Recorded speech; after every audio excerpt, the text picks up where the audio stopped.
কি যেন একটা নাম, আমার সঠিক মনে নেই। এটা আমার কাছ থেকে রেখেছিল 250 টাকা গজ।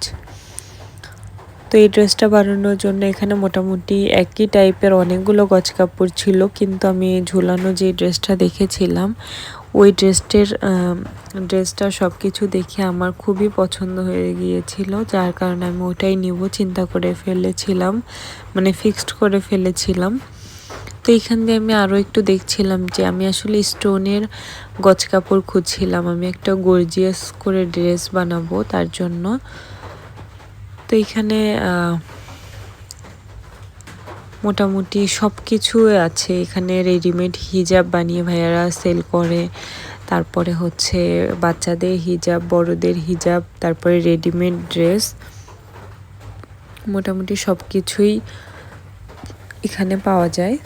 তো এই যে আয়নবাবু এখানে বসেছিল,